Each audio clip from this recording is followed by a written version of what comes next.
Cudmore. I'm a student studying drama and education studies at Bishop Moss University.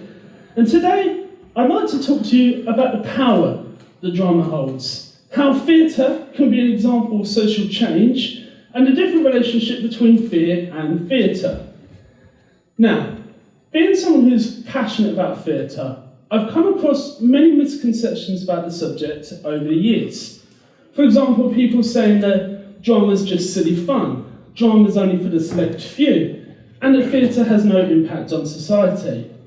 Now, the reason I believe these statements are misconceptions is because they fail to take into account just how huge drama is.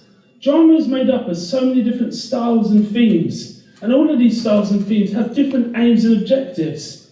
While yes, some pieces of theatre do aim to educate, other pieces of theatre aim to educate, challenge society's views, and even encourage audience participation. There's also the argument to be made that drama is incredibly accessible and is not just for the select few. There are many theatre companies that will take a piece of drama to select different members of a community to engage with. So, the size and potential of drama is huge, and in my talk, I hope to expand on this. But first, I'd like to tell you a little story. When I was at high school, I wasn't a very confident kid.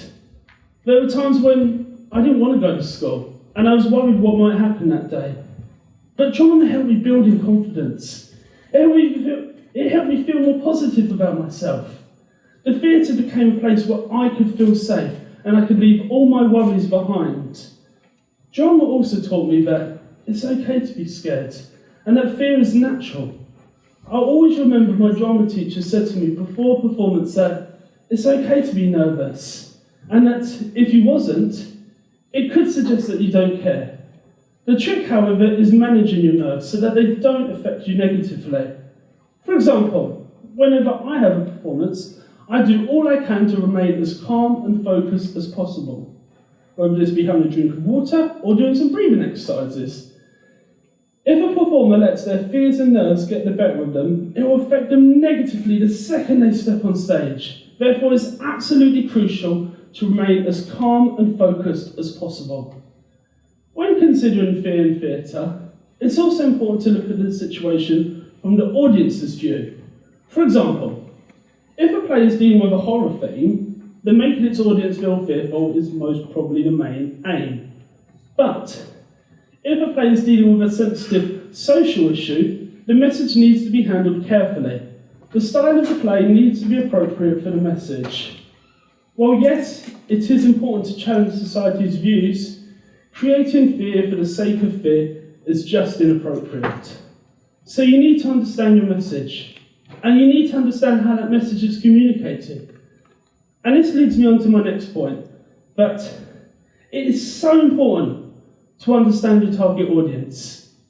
If you can have a clear understanding of who your target audience is, you're more likely to create a piece of drama that's both effective and engaging. You can create a piece of drama that your audience can understand and relate to, making it easy to engage with the messages being provided. It's also important to look after the well-being of your audience. Your audience needs to feel safe and protected, whether they be watching or taking part themselves.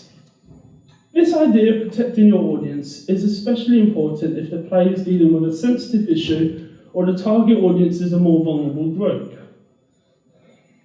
Some issues and ideas are inappropriate for some audiences, and presenting an inappropriate idea to the wrong audience can do more harm than good. Send the audience away not understanding the message, or sending the audience away feeling fearful and panicked. This is why it's absolutely crucial to understand your target audience.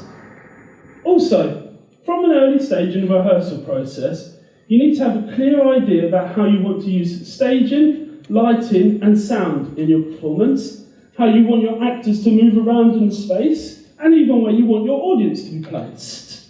These ideas on their own may seem simple, but together they are so important and completely change the way a piece is viewed. It's also important to have a clear idea about these aspects, because the stage needs to be a safe place for both actor and audience member. If possible problems are identified early, then they can be dealt with easily. Those creating a piece also need to decide whether they want their audience to be immersed in the action or if they want them to be distanced from it. The decisions for all of these aspects will differ from performance to performance, but it is so important to consider. Now, so far we've started to look at how drama has the power of drama. But can it survive in today's world? Well, if we look back through history, we find that drama and theatre both have a very rich history.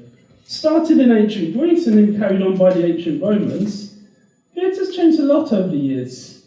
But despite these changes, some aspects have carried through.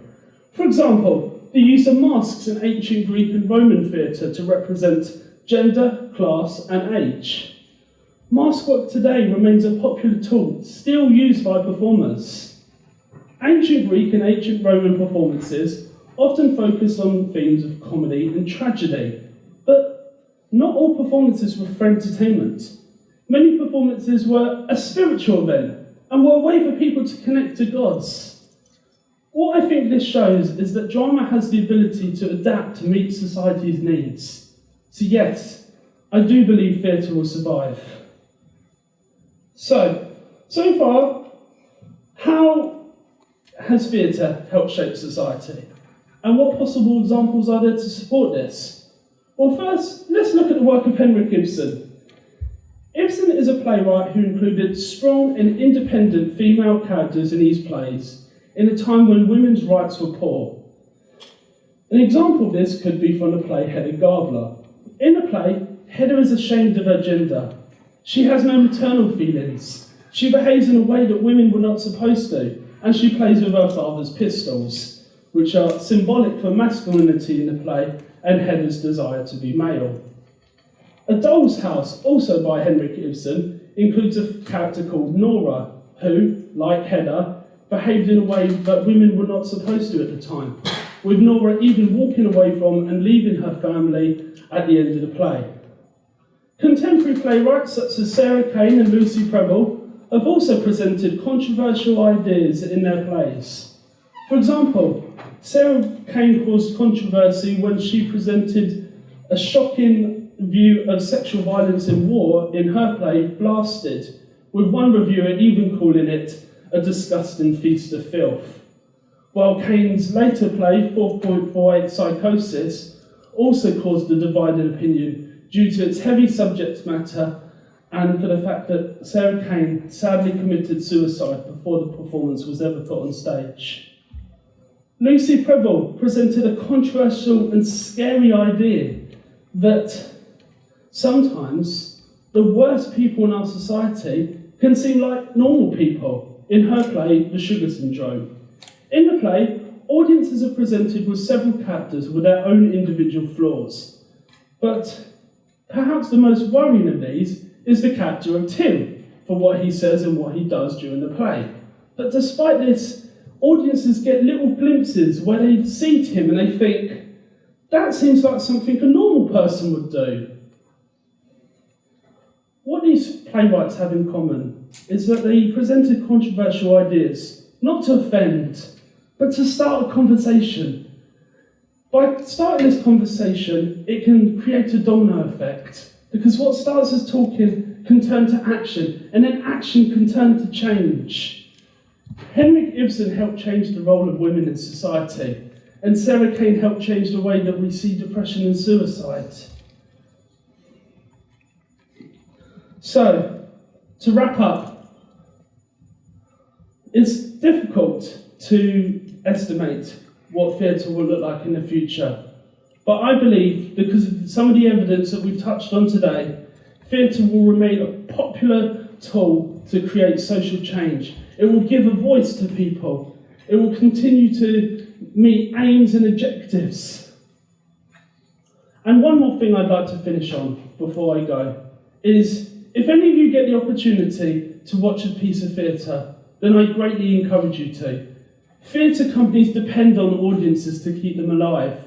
So whether it be a piece of street theatre or something a little more traditional, please try and engage with these companies, because you never know, you could be watching the next big thing. Thank you very much, everyone. Have a lovely evening.